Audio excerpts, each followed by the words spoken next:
Hello, I'm Ray. Here we go with another podcast episode. Ray, my namesake. Hello, Ray. Ray's commented on our immune system these days and back in the good old days, say the 50s. I think I've told you before about the 1950s. My old Nan, we called her Nan, in her larder, her sort of pantry thing, there was a bowl of dripping. I remember seeing this bowl of dripping and there were flies in there all buzzing around it. But worse than that, next to this bowl of dripping was a chicken carcass, sort of half eaten, and there were flies on that. And I remember looking at it and thinking, I'm not eating anything here, not at Nan's house, I don't like it.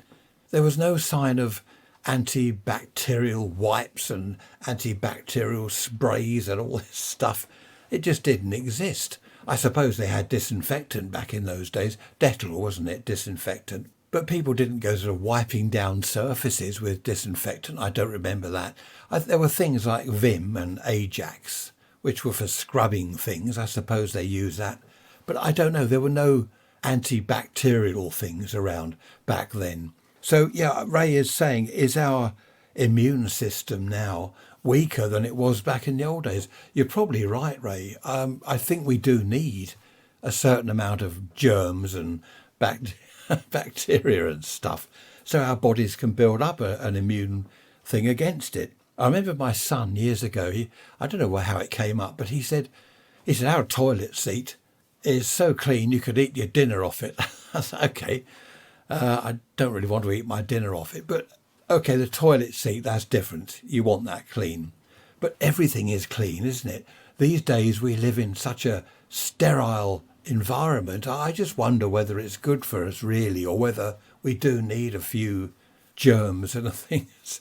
I don't know. What do you think? Ray's Rants at protonmail.com. What do you think about that? Another email here from Bob. Hello, Bob. He mentioned olive oil. Do you know, I told you about olive oil. I've been sprinkling that on things because it's meant to work miracles in your body. I forgot to mention it. I've been taking it for 2-3 weeks now. When I say taking it, sprinkling it on salad, on food and stuff. And Bob asked how I'm getting on with it. I do feel better. Is it psychological? This is the thing. Here's the thing. Is it psychological? I don't know. I suppose if it is psychological, it doesn't matter. I feel better. So what if it is? It doesn't matter, does it? But no, honestly, I do feel, I can't explain how I feel better. I feel more alive, I suppose, more alert, more with it. I don't know. But yeah, olive oil, it's good stuff. And this Mediterranean diet, I eat quite a lot of olives. I get through those actually rather too fast, olives. But they are nice. I like a decent salad, a cheese salad, of course, with, cheese salad, olives, beetroot. That's nice. We cook our own beetroot, buy it raw and then cook it in this pressure thing. Whatever, I don't know what it does, but it beeps and it says end on it, and then the beetroot's ready. It's cooked, so that's good. But I do like the Mediterranean type salad, Greek salad, isn't it, with feta cheese and stuff like. I'm making myself feel hungry now. Right, more emails. Bruce, Susan, Mike, Terry, and I think there were some more. There were quite a few actually. All mentioned this thing about my sister-in-law going to the loo for something to do. Do you remember when we were at the hospital, my sister-in-law and I, waiting for Tricia while she was having surgery? She said, I'm going to the loo because I'm bored. And I said, what do you mean you're going because you're bored? Well, it's something to do. So she went to the toilet for something to do. And that made a lot of you laugh. I've told family and friends about it and everyone laughs. I mean, read a book for something to do if you're bored. Read a book, watch TV. I suppose we didn't have a book or telly, so what could you do? But to go to the toilet seems rather odd. Now, this store detective thing, you remember on Wednesday, the midweek message I told you about, I knew a store detective girl. I don't know how I met her. I've been trying to think how on earth I met her. It must have been through a friend. Thinking back, she was self-employed because she told me all about her job. She was self-employed as a store detective, and then if a shop had trouble with shoplifters or a supermarket, they'd get on to her and she'd go and sort it out. What she used to do was mingle with the shoppers. She'd pretend that she was just shopping. You probably know all this anyway about store detectives. I don't know about these days, because back then there weren't decent cameras. as we have now. There are decent cameras. They did have cameras, but I don't think they were too good. So she would just mingle with the shoppers. And if she saw someone suspicious, then she'd get sort of fairly close to them so she could keep an eye on them, just make out she's doing her shopping, and then grab them if they started nicking stuff. Now, I didn't get to know her because she grabbed me for shoplifting. That's not how I first met her. She didn't do me for nicking stuff in the shop. But she was a very interesting person, only early 20s, I suppose. Interesting girl, telling me all about her job. And I think I mentioned on Wednesday, we went and sat in her little office bit, or the office at the back, where there's a kind of almost like a two-way mirror. It was a strange thing. And you could have a look out and watch people. I think there were a couple of cameras, but as I say, they're black and white. They were, well, to be honest, they were all but useless, really. But an interesting job. And the thing is, what I was going to go on to say is, I bumped into her many, many years later. Yes, you guessed it, I was in a pub. And she came in with this chap, and I saw her. So I smiled and nodded at her, and I was about to walk over, and she shook her head negatively, and she mouthed, "No, no," as if, well, not as if, she didn't want me to approach her. She didn't want me to go up to her at all, which I found rather odd. And what was even odder still, can you say odder? Yes, that'll do, odder still, or more odd, more odder. I happened to be at the bar a little bit later getting a drink. I was with some friends at a table, and I'd gone back to the bar. And I heard this chap that was with her call her Pat. Well, her name was Lorraine. It wasn't Pat, it was Lorraine. So I'm thinking, this is, it's odder and odder by the minute. She's not Pat. I did wonder whether he was perhaps a jealous boyfriend, and if she started chatting to me, he'd go ballistic or something like some people do. But anyway, he was calling her Pat. And I'm thinking, this is weird. Anyway, a bit later in the evening, when I was up at the bar, she slipped me a piece of paper. Just slipped it into my hand. And it said on it a time and a pub. I knew the pub. It was in another town. So I was to meet her in this pub at 7 o'clock the following evening. All rather strange and clandestine, but she had been, or still was possibly, a store detective. So that was the way she worked. The following evening at 7 o'clock, I walked into this pub, and there she was sitting at a corner table. She already had a drink, so I grabbed a drink from the bar and joined her. I said, "Hello, Pat," or is it Lorraine or Fred or whatever I said, some joke like that. She laughed. She said, "Yes, sorry about that." She explained that she was no longer a store detective. She was with the police, and she was undercover. Now, I was intrigued. I thought, wow, this is good fun. This is cool. With the police. She wouldn't tell me who the chap was that she was with. It wasn't a boyfriend. She wouldn't tell me anything about it. All she said was, obviously, I can't do it in my hometown. I can only operate in other towns here because people will know me. Because my hometown, where I met her in that supermarket and the pub, that wasn't her hometown. So she wouldn't tell me anything about it, just that she was working for the police and she was always doing various undercover jobs. And it was all very exciting. At first I was pressing her, what about this, what about that, tell me all about it. But then I backed off because I realised that she couldn't tell me anything, probably signed the Official Secrets Act or something. So there we were, sitting there. I was sitting there with Lorraine, who was Pat when she was at work, all rather strange. And I never met her again. I don't know where she went. She probably went so much undercover that no one ever saw her again, I don't know. But interesting though, it's a different type of job, isn't it? Rather than working in a shop or a hairdresser or whatever, taxi driver or whatever you do. It's totally different, isn't it? Working undercover for the police. Excellent. I've just remembered I haven't told you about the weather today. It's been raining all night, lashing with rain, and it's been coming through my ceiling in here again. I must get those chaps to have a look at the roof because it was all over where my radios are. Not on the radios, just on the huge desk. But I can't have that. Anyway, it's 14 degrees centigrade, which is 57 Fahrenheit. Millibars, where's my notes? There we are, 1014 millibars on the old barometer. And the flag is kind of making some sort of limp effort to get itself going. There's a breeze coming from the east. But it's very misty out there, very dull. Not nice at all. We went up the shop to get some milk. Took Tricia out for an outing in the car. And it was so busy, there's people everywhere. I hate it. There's an ambulance going by with its sirens blaring and there's cars tooting each other in the street. I don't know, it's absolutely jammed full of people. And in this supermarket, talking of supermarkets, I said to Trish, I'd far rather be in the woods on my own. And she said, yeah, but you can't buy milk in the woods. That's what we went mainly for, milk. So that's true, isn't it? You can't kind of buy milk in the woods. But not to worry. Imagine a log cabin. No, I won't go off on that. A log cabin in the woods where I could have old engines. No, you can't really have old engines in the woods, can you? Old diesel engines I could have in a barn. Perhaps a farm. Be nice to live on a small farm, a small holding, where we could grow some vegetables, things like that. Have a few goats. Oh, when we were in Bournemouth, I forgot to tell you this. When we went to Bournemouth, there's a kind of hillside pathway down to the seafront. And if you look over the fence, there's quite a slope going down, and it's all brambles and weeds and stuff like that. And there were goats down there, just along by the fence and down a bit further, eating bits of the bushes and things. Actual goats, like real goats with legs and stuff.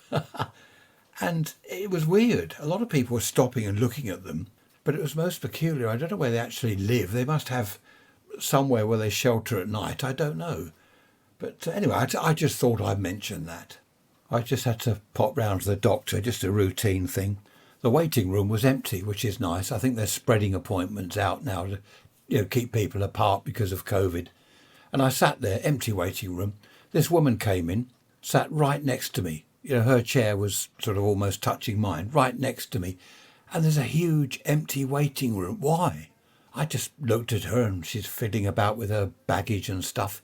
In the end, I moved. I just didn't want to be that close to someone in a doctor's waiting room. She might have a disease. I might have a disease. I just didn't want that. I remember as a kid, we'd go down to the beach, mum, dad, us kids, and we'd find a spot on the sand. We'd spread our blanket out. I hated the beach, but there we are. Didn't like the sea. And we'd spread our stuff out. Mum would have the picnic hamper. And you get some people come and join us. They put their blanket 3 or 4 feet away from ours. And I used to think, why are they doing this? There's a whole beach. Loads of space for people to spread out. Oh no, they've come and sit right next to us. And I remember once, this couple came and spread their blanket out next to us. They had a dog. He went into the sea. Of course, he got soaking wet. He was swimming. He came rushing out, stood in the middle of our blanket and shook himself. So we're all wet, our food. Oh, it was awful. And what did the people say? Nothing. Just, oh, come here, come here. The dog went and joined them. Didn't say anything to us. I don't know. I don't understand people. I moved to a bungalow decades ago. When was this? 70s. And the garden was lovely, a very long garden. And right down the end was a very secluded bit. So I made a sort of patio area there so we could sit there and have a table. And it was just really secluded, surrounded by bushes and small trees. And the chap next door, there was a wire fence, is it chain link or whatever they call it? A wire fence, but covered in bushes. And they were mainly his side. We'd only been there a couple of weeks. I built this sort of paved area. And I went down there one afternoon after work. All the bushes his side had gone. He'd opened the whole thing up. And I was standing there looking and thinking, oh, that's a shame. Anyway, he came down. Hello there, he said, how you doing? I said, yeah, fine. I see you've taken the bushes away. Yep, he said it was blocking our view. He said, we can see you now and have a chat. And I thought, oh, that's all I need. Isn't that strange? Anyway, we didn't ever use that patio bit down the end. We sat closer to the bungalow, which was secluded with bushes our side. So he couldn't do much about that. With me, if I go to the beach or wherever, I keep away from people. Preferably the next town, the next county, if I had my way. I don't know. There we are. Had an email from Ernie. Hello, Ernie. How you doing? Shout out. Big shout out to Ernie. He says, adverts. You got me going on adverts in one of your episodes. Yes, I remember. Well, probably several episodes, Ernie. I'm always moaning about adverts.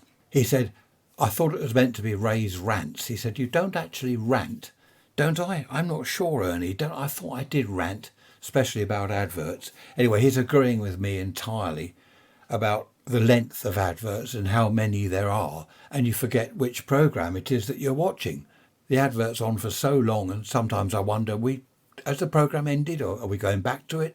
Or perhaps it's finished, and I can't remember what it is I'm even watching. I don't know what's wrong with these TV companies. I think there should be rules that, where you can only have so many minutes of adverts, not hours and hours. It seems like hours, doesn't it? So there's a rant for you, Ernie. I hate adverts. I really do. I just hit the mute button every time, or depending on what it is we're watching, you can do the wind on thing. You can just whiz it over the adverts and then go back to play.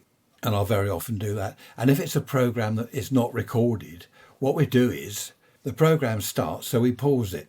Then we make a cup of tea, do whatever. So when we get back, the program is perhaps, 10 minutes in, but we're watching it from the beginning. So you've got 10 minutes worth of pause, if you see what I mean. So when the adverts come up, we can whiz forward a few minutes to get rid of the adverts, but you've got to pause it at the beginning to build up your whizzing on minutes. Is that right? Does that make sense? Of course it does. You know what I'm talking about, don't you?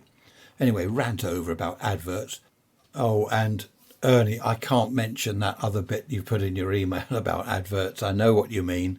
That's not something I want to mention on here. But yes, I do take your point about that comment you made in that paragraph, or was it 3, 6, 10 paragraphs? Anyway, nice to hear from you, Ernie. Thanks. Another email here from Gerald. Hello, Gerald. Big shout out to you. I don't know, what is all this shout out? Gerald says, do you remember at school, people used to nick your dinner money? They did. I remember the teacher saying, don't leave dinner money in the desk when you go off to assembly. Keep it in your trouser pocket so it's with you all the time till you get back to the classroom. Then when they call the register, you then hand in your dinner money, because kids would put it in the desk. And, you get back from assembly and it's disappeared. Someone's a bit of a thief going around opening desks. They never found out who it was, but anyone fool enough to leave their money in the desk were likely to have it stolen. I remember once there was at our school, it was a secondary modern school for boys. I don't know about modern. It was dreadful. Anyway, I'm not going on about hating school, but stuff used to go missing. It's quite funny. We used to laugh. Stuff used to go missing from the science lab. Things like a Bunsen burner, test tubes, flasks, bits and pieces like that. All chemistry stuff. And of course the teachers were blaming us. They're looking at us, the science master. And every time we'd had a lesson before we go out, he'd search our bags, make sure we hadn't nicked stuff. I mean, no one wanted to nick anything. I didn't. Who wants a Bunsen burner or a test tube or something, or a glass flask thing, whatever they're called? I wasn't interested in chemistry. I was interested in electronics, that side of things, electricity and magnetism. I didn't want a test tube. Anyway, he used to search our bags whenever we went out. And in the end, there was so much stuff going missing, they called in the cops. Now, we didn't know this till after it had all happened. And apparently this cop, he hid in the storeroom. You'd be lucky to find a copper these days. But anyway, back then you could. And he hid in the storeroom, in the where the science lab was. And everyone filed out. School was closing. So the room was empty. The teacher left. And this copper is hiding in the storeroom. The door was slightly open. When is a door not a door? When it's ajar. That's a stupid joke. It really is. Anyway, he's spying out of this ajar door, and he caught the culprit. And you never guessed who it was. When we heard, we couldn't believe it. It was the geography teacher. How about that? The geography teacher came in with his bag and he's nicking chemistry stuff, all sorts of bits and pieces. Anyway, the copper nabbed him. And he lost his job, of course. Not the copper, the geography teacher. He lost his job and he was charged with theft and goodness knows what. It was in the paper. I remember the local paper. Apparently, a friend of his was setting up a chemistry lab. I don't know what for, what he was doing. And this teacher was nicking all the gear for him from school.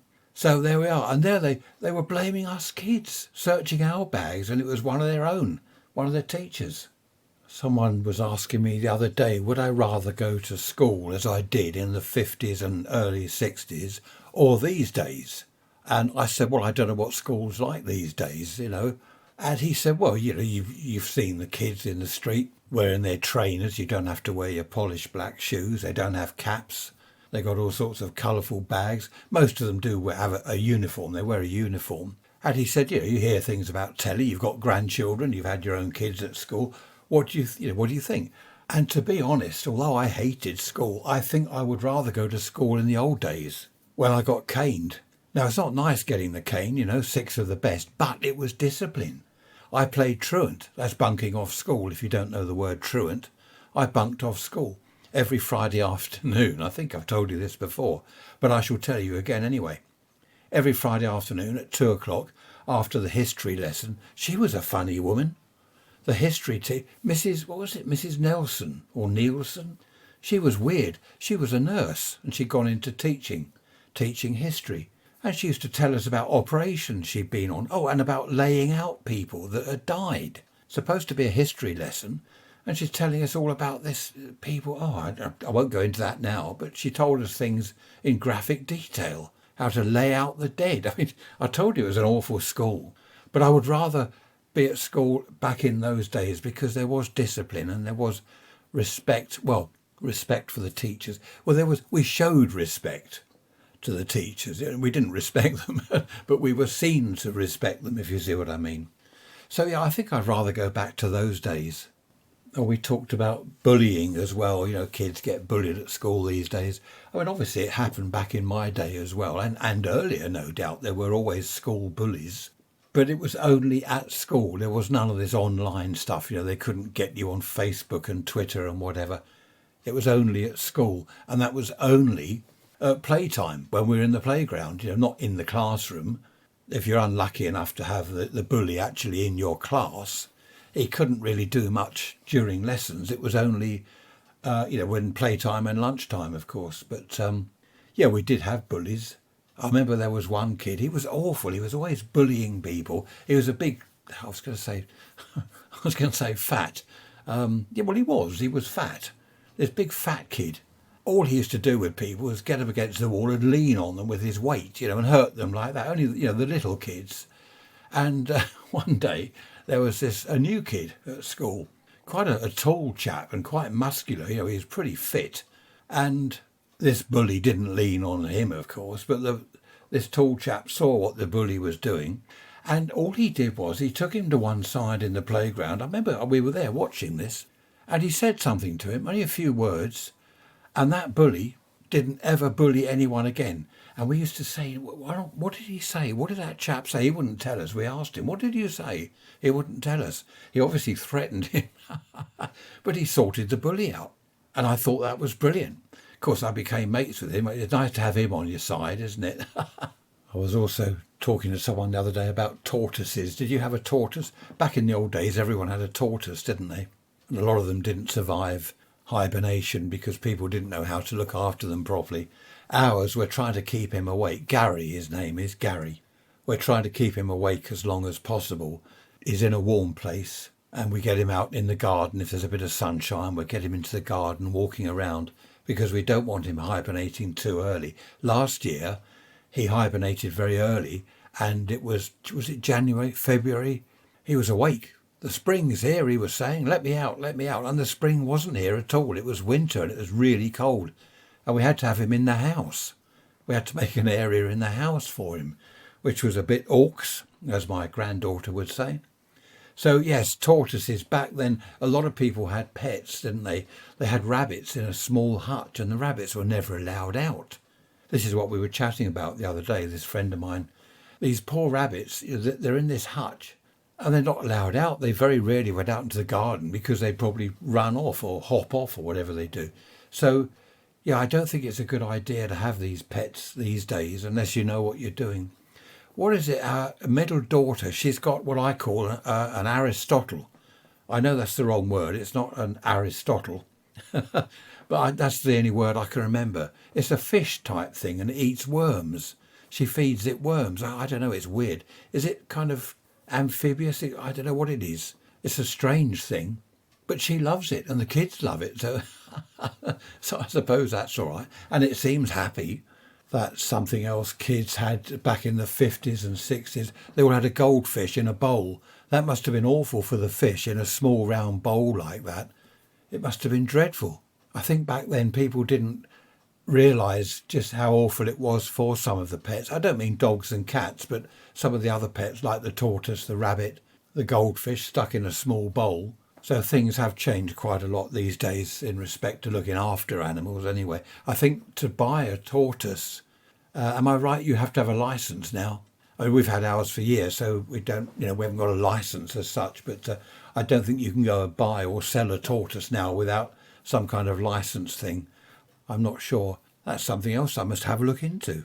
We're taking Gary round to the vet, I think, in a couple of weeks' time to have his kind of health check-up and make sure he's all prepared for hibernation. Anyway, you don't want to know about tortoises, do you?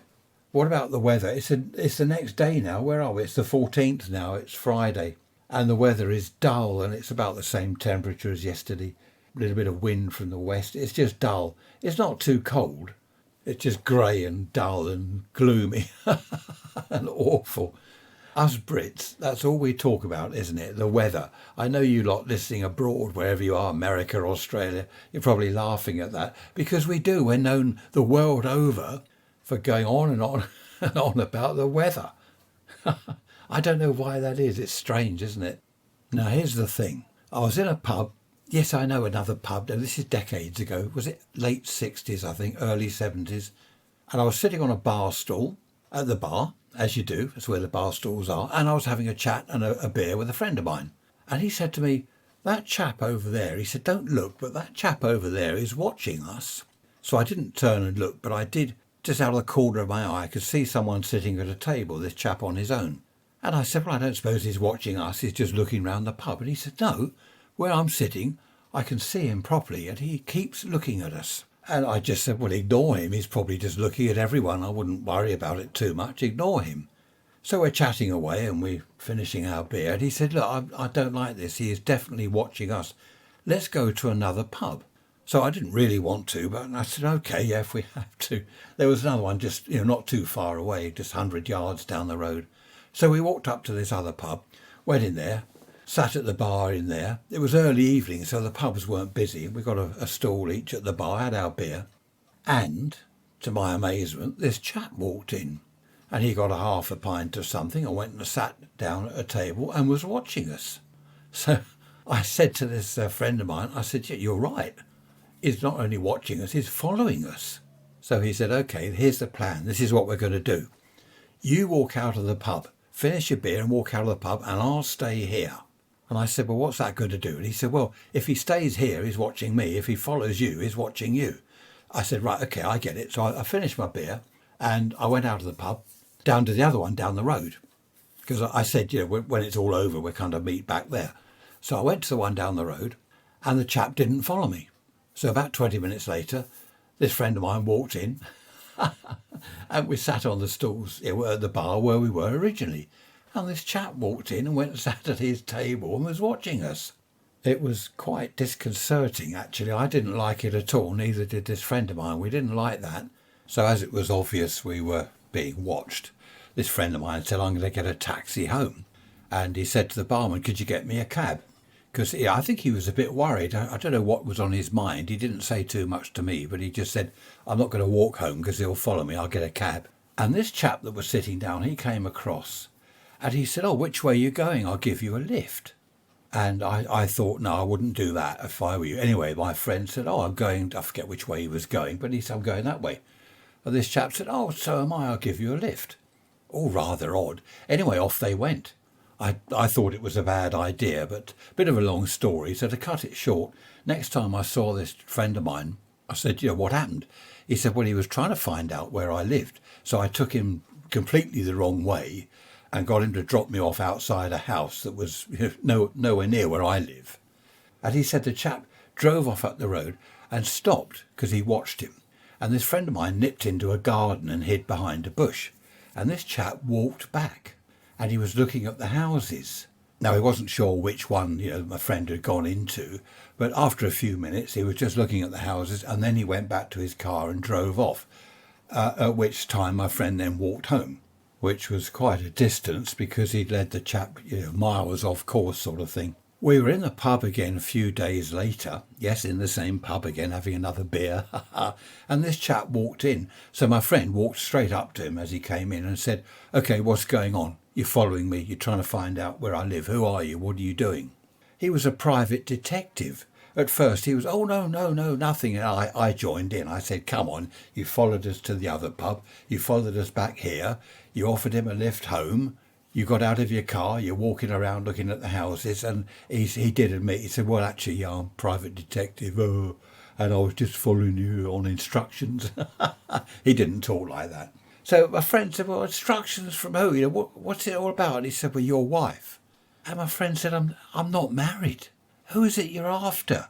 Anyway, he mentioned a chap's name, which I won't mention, one of the regulars in the pub. And he said, I'm sorry, but you've got the wrong chap. You've been following me. It's not me you want, it's someone else. We didn't make out we knew who it was. We just said, I haven't got a clue who you're talking about. We knew, obviously.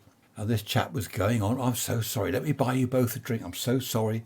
And I said to him, actually, for a private detective, because we were sort of joking by then and laughing, I said, you weren't very good sitting there watching us, following us on foot to the other pub, then following back here to this pub, offering him a lift. I said, you know, it's hardly undercover, is it? And he said, I've only been doing this a few months. And my friend said, well, you want to take up fishing instead, you probably have more luck. It was funny. But the chap who he had thought he was following, we didn't tell this other chap. We knew him, as I said, but we did have a chat to him one evening. And we were saying to him, so, you got someone else you're seeing that your wife doesn't know about. Who told you that? Who told you that? And we were just joking and saying, oh, it's obvious. It's obvious the way you behave and everything. So it was all rather interesting, the whole episode. This chap, actually, I thought that we should tell him. But he said, funnily enough, they'd just split up. Him and his wife had just split up. So there was no need to tell him about the detective chap. But interesting anyway. Oh, that reminds me. Well, it doesn't remind me. I've just looked at a note that reminded me. Danny. Hello, Danny. Danny says, what did you eat in the 50s? What did we eat as a kid? What did you eat? Breakfast, dinner, tea, whatever, lunch. Good question, I suppose. I won't go into school dinners because I hated the whole thing. So where I was forced to eat dreadful lumps of awful meat, liver and bacon, and I'm sure it was all cheap, horrible stuff that put me right off meat, to be honest. So what did we eat? Well, my mum used to do, because in those days most mums didn't go to work. They were housewives. So my mum would do a lot of baking, a lot of cooking. She used to do cheese flans, which were nice. It's like a quiche, I suppose, but it's dry. A quiche is sort of wet. You know what I mean? I'm no chef. I don't know what I'm talking about. But a cheese flan, it was a pastry base. Made all her own pastry and everything. So for dinner we'd have cheese flan, then the usual potatoes, runner beans, peas, carrots, whatever, mashed potatoes probably, or boiled potatoes. And a lot of the vegetables came from the garden. Runner beans would come from the garden, greens, cabbage, carrots, all grown in the garden. So that was really nice. Sometimes we would have what we called saucilatas. They're kind of, even back in the 50s, there were vegetarian things. They were called saucilatas and rissole nuts. They were made by Granola, I believe, Granola. Now, because I didn't like meat, my mum started getting this stuff in for me. And the whole family liked it. Brother, sister, they all liked it. So we very often had these saucilatas and various other, I suppose, what were vegetarian dishes. I've never called myself a vegetarian. I just don't like meat. And that comes from the school days, so I don't eat any meat at all. I never have. I've tried it, as I say, school dinners, I've tried it. And it was disgusting. It put me right off. So that's what we used to have for a meal. On a Sunday, we'd have roast potatoes. The others would have chicken or whatever the meat was, beef or something. And then the usual vegetables and the gravy. And I'd have all that, but instead of the meat, I would have these saucilata things or cheese flan, if there was any left, rissole nuts. There are all sorts of vegetarian things back in those days. I didn't normally tell people that I didn't eat meat because in the 50s you were looked upon as some kind of weirdo. My grandfather was a vegan back in the 50s. He didn't eat anything to do with dairy. He didn't wear leather jackets, leather shoes, leather gloves. He was a complete vegan. And people they called him a crank. In the small town where he lived, village really, he was known as a crank. Because in the 50s, people hadn't heard of vegans. Anyway, that's that. What did we have for breakfast? I don't know. The usual, I suppose. Cornflakes, cereals of some sort, porridge. I used to like Quaker Oats porridge with carnation milk. It's evaporated milk. That was nice. For lunch, lunch was normally sandwiches, I suppose. Things like that. So yeah, a little bit boring. We didn't have a lot of weird stuff like people have these days. Well, it's not weird, is it? But there's so much these days, so much to choose from. And of course, there weren't takeaways like there are now. There weren't Chinese, well, not where I lived, Chinese takeaways, Indian and Thai and all the rest of it. All we had was the local fish and chip shop, which was nice. I liked that. The local fish and chip shop, that was great. And as for drinks for kids, because, that's in the email. Yeah, drinks. Corona. The Corona lorry used to pull up, and we'd have cherryade and orangeade and limeade and raspberry, you name it, aid. The Corona man had all these bottles, which my mum hated when he pulled up. Oh, look, the Corona man's here, because it meant going out there and to the lorry and getting her purse out. And of course, there's us 4 kids. I want that one. No, I want this one. So she'd say, no, we're not getting a load of different flavours. You have this and this. Like it or lump it. I was actually very lucky that my mum did, I suppose, special meals for me. For example, as I said, on a Sunday, they're having chicken or beef, and she would do the saucilatas for me. Because back in those days, you basically had what you were given. That is the meal. That is what I've cooked for everyone. And you eat it. If you don't want it, you go without. That was the way back in the 50s. So I was very lucky, really, that my mum did me these special meals. But as I said, most of the family enjoyed the stuff that I had anyway. Just not on Sunday. They wanted their proper Sunday roast, which is fair enough. Did I tell you I cooked the Sunday dinner last week? I did roast potatoes. I think I told you that. I can't remember what I've told you. I can't remember what I've done, let alone what I've told you. I did roast potatoes because Trish is recovering from this operation. I did the Sunday dinner, and we had roast potatoes, carrots, what else did I put in there? Yeah, runner beans. We've got a load of those in the freezer that were grown from next door. They grow a lot of runner beans and they give us a load, so we stick them in the freezer, which is nice. And then we had nut roast. Trish makes these nut roast things for me, well, and for her. She does eat meat. But anyway, I grabbed one of those out of the freezer and stuck that in the oven along with my roast spuds, and it was brilliant. Even though I say it myself, I am good at roast potatoes. Happy days. I also have to say that I'm pleased she's now recovering well and is able to get back into the kitchen, because cooking is a hobby of hers. It may sound strange, but it is a hobby. She loves it, making cakes, making pies and all this stuff. It's quite lucky that she really enjoys it, because I help by keeping out of the kitchen. That's what she says. If you want to help, get out of the kitchen. And I can do that quite easily. When I said we didn't have any of the weird stuff people have these days, I think what I meant was that there wasn't, avocados and all this stuff. That's what I call weird stuff. There wasn't all that available. Fruit, for example, for pudding, for sweet, whatever you want to call it. Afters, we would have fruit salad, something like that. Or Mum would make a trifle, which is sponge cake, custard, what else? Then you chuck in a load of fruit chopped up, perhaps pineapple and whatever. But there wasn't all this, you couldn't go and buy kiwi fruit. And in the winter, you couldn't get strawberries. You had whatever was in season. Same with vegetables. You didn't have sprouts in the summer. They were more of a winter crop. I like sprouts, actually. I do like sprouts. They're like Marmite, aren't they? You either love them or you hate them. But I do like sprouts. So, yeah, there wasn't all this exotic stuff from abroad. And you never saw what you see now. I see in the supermarket now, runner beans, country of origin, Spain. You think, what, Spain? Can't we grow our own runner beans? For goodness sake, why do we have to get them from Spain? Come over on an aeroplane or probably a ship? All that diesel from the ship being pumped into the air. I don't know. People go on about this pollution and stuff. Well, why don't we grow our own runner beans? There's a rant for you. It's true, though. I've seen, what was it from Egypt a little while ago? Was it carrots or runner beans? I can't remember. It said on the packet, country of origin, Egypt. And I was thinking, well, how on earth do we get them from Egypt? Why can't we grow runner beans, carrots and whatever? It's all weird, isn't it? The whole thing as far as I'm concerned, has all gone upside down, the whole world. Especially here in Britain. We don't make anything ourselves. We've got no manufacturing to speak of like we used to have. Don't quite know what's gone wrong. Anyway, I better not rant too much because I might get into trouble if I say what I really think about certain things. I don't know.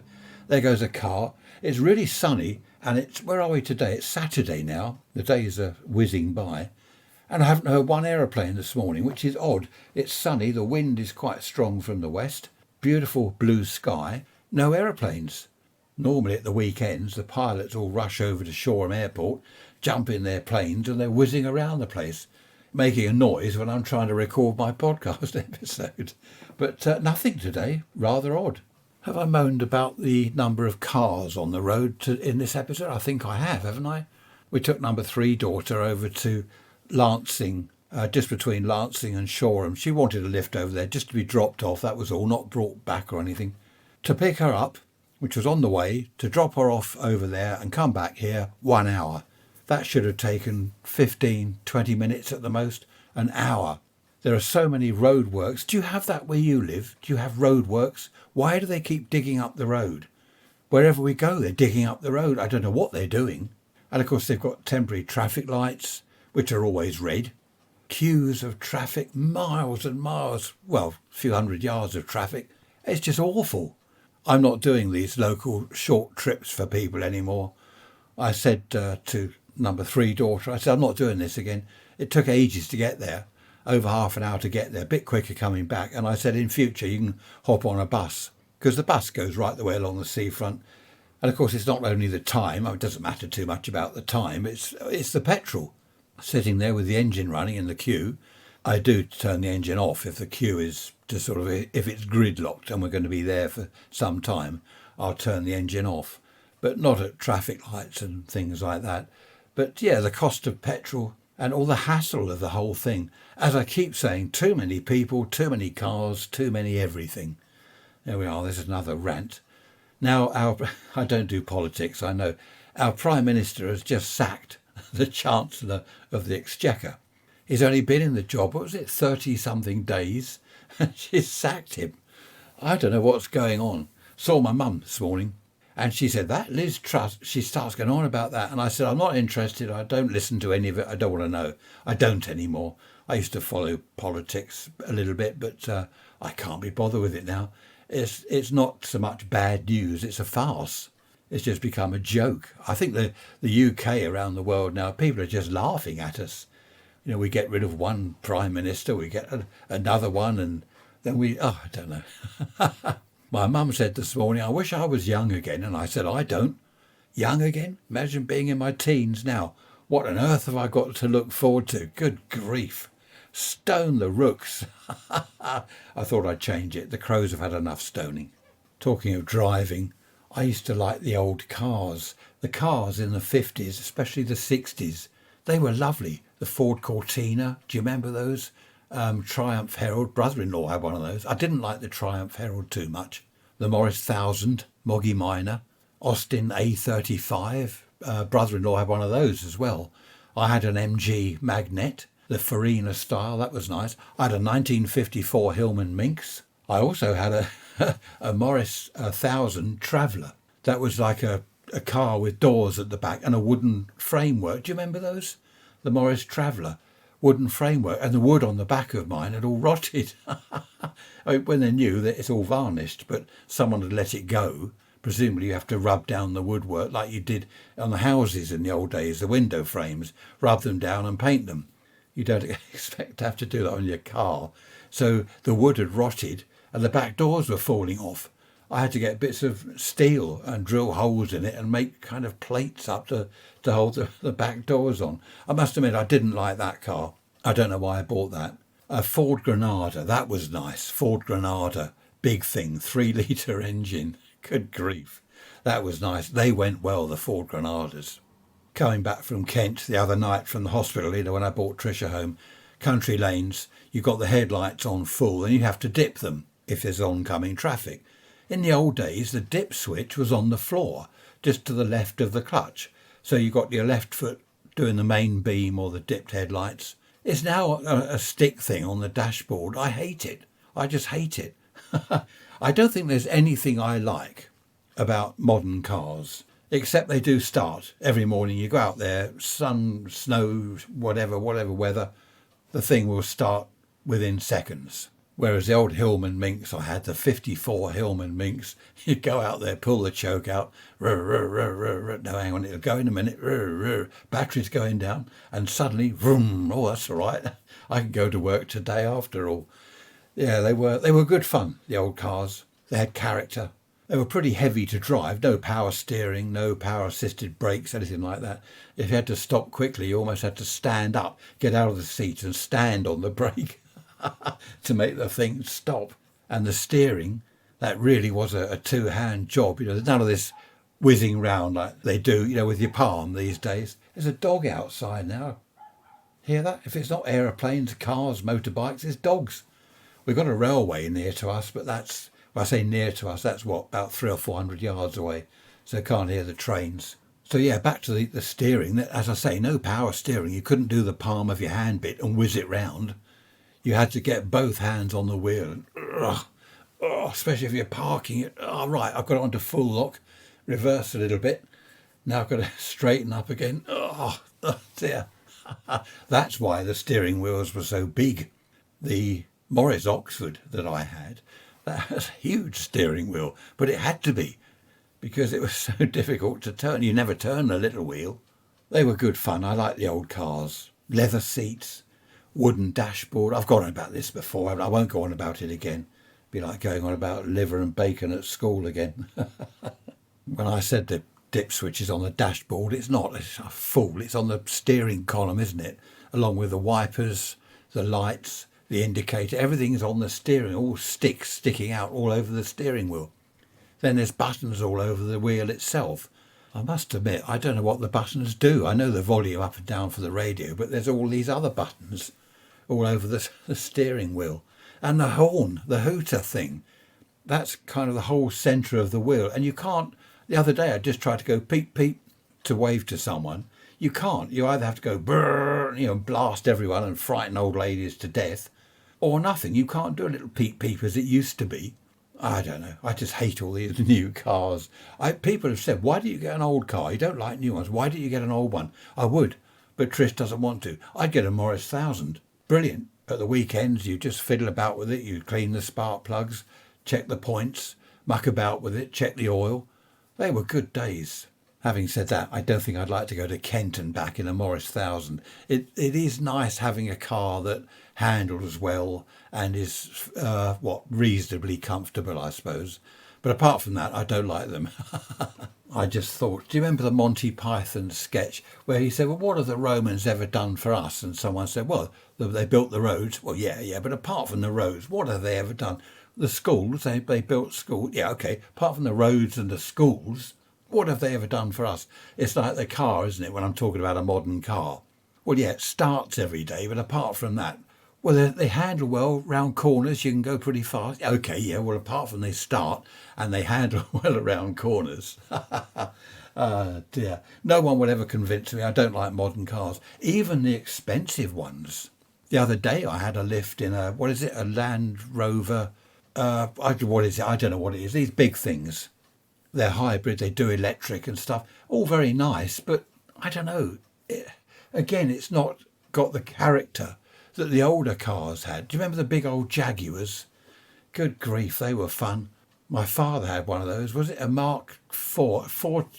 Mark IV? 420, 4.2 litre engine. Automatic, of course. Wooden dashboard, everything like that. I must admit, I used to borrow it. And I must admit, very nice to drive. That did have power steering. Very nice to drive, but very small inside. I felt squashed in. I like big cars. Now, talking of big cars, you Americans listening, a friend of mine back in the 60s, he had an Oldsmobile, turquoise, convertible, huge Oldsmobile. What a car. The real leather, and it was cream inside, so the body was turquoise, inside it was cream leather. Fantastic. That is a real car. I remember saying to people, a friend of mine's got a real car. What's that? Oldsmobile. I always wanted an American car. I never had one. I never got one. Friend of mine locally, he's only around the corner from me. He's got a Cadillac. I don't know what year it is. That's a convertible Cadillac, and it's a huge thing. I forget what the mileage is to the gallon, about sort of 10 miles to the gallon, I think. And he only takes it out now and then, but it's a lovely car, all well looked after and restored and everything. And it's a fantastic car. They're just so lovely, aren't they? They're so comfortable. The front seat, the bench seat, it's like a sofa. It's like a sort of 4-seater sofa. And the back seat's just as nice. I don't know. Never owned one though. I don't know why I bothered with things like the Morris Traveller when I could have saved up a bit of money and got an Oldsmobile or a Chevy. Or what was that Ford Lincoln? Was it the LTD? Do you remember Cannon, the program Cannon? He had a Ford Lincoln with a kind of roundish windows at the back, sort of oval windows. That was a nice looking car. And the way they go up and down, like you're at sea. You probably get seasick. I mustn't go on about cars. We've got our Vauxhall and it kind of works and it's all right, I suppose. Coming to the end of this episode and I've no idea what to call it. I'm not quite sure what it's about. I think as usual it's about sort of anything and everything and nothing. It's good fun though, isn't it? As I've said before, I love talking to you. It's great. Who was it? A couple of people have said that it's rather like being in a pub. I'm sitting in a pub with you having a beer and I'm rabbiting on about the old days and this and that. So yes, we'll all pretend that we're down the pub. I'll have another pint, please. No, I better not. It's 10:30 Saturday morning. Bit early for a beer. Might have one or two this evening though, perhaps. At least Trisha's cooking the dinner tonight. I can't cope any more in the kitchen. So dear. Yes, anyway, Ray's Rants at protonmail.com. Email me if you have any comments to make, rude or otherwise. It'd be nice to hear from you. Take care, look after yourselves, and I shall see you on Wednesday for the midweek message. Bye-bye for now.